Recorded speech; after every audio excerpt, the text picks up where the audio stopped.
पता नहीं क्यों, लेकिन एक लंबे अरसे से मेरी मॉम और दादी एक दूसरे से नहीं मिलते थे। दादी इस दुनिया से गुजर गई, तब जाके मुझे पता चला कि मेरी कोई दादी भी है।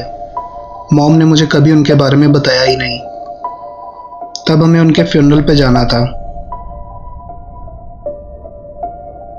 ग्रैनी का घर शहर से बहुत दूर एक सुनसान जंगल में था।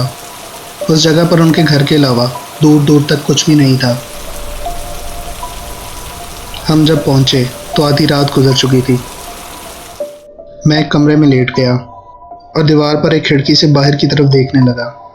उस कमरे में कुछ तो था जो मुझे बेचैन कर रहा था।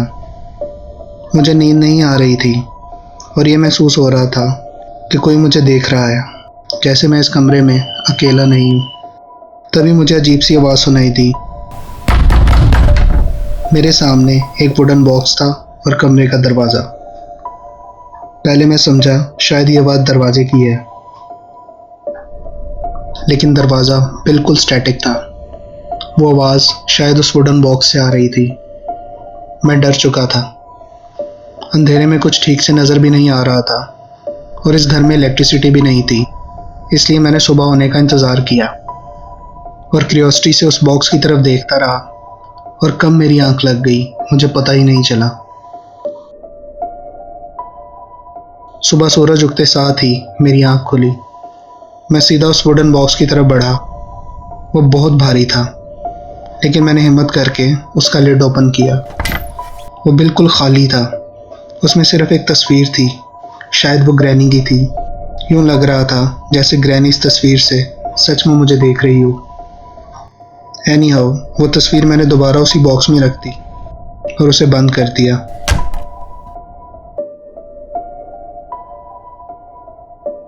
दिन बहुत तेज़ी से गुजर गया और इस रात भी मेरे ऊपर कल का खौफ सवार था।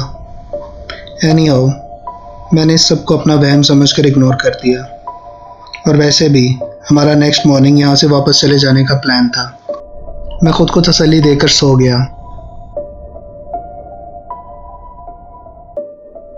मैं जीती जागती आंखों से ख्वाब में ग्रैनी की उसी ब्लैक एंड वाइट तस्वीर को देख रहा था।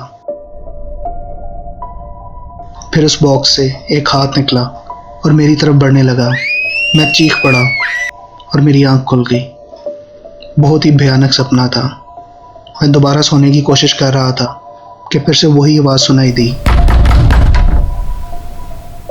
मैंने बॉक्स की तरफ देखा तो उसका लिड ओपन था। मैं डर के मारे सुन्न पड़ चुका था, क्योंकि अब ये सपना नहीं हकीकत थी। एंड देन उस बॉक्स में कुछ मूवमेंट होने लगी। यूं लग रहा था जैसे किसी बहुत बड़े कीड़े की टांगें बॉक्स से बाहर आ गई हों। उस बॉक्स से एक अजीब सी क्रिएचर बाहर निकली।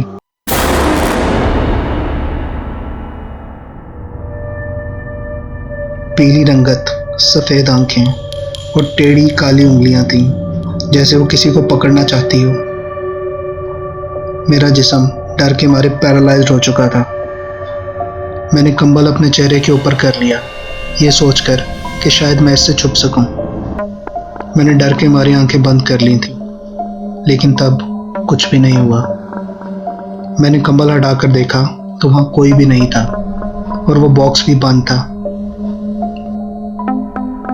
मैंने अपनी मॉम को फोर्स किया और हम रात में ही उस घर से निकल पड़े।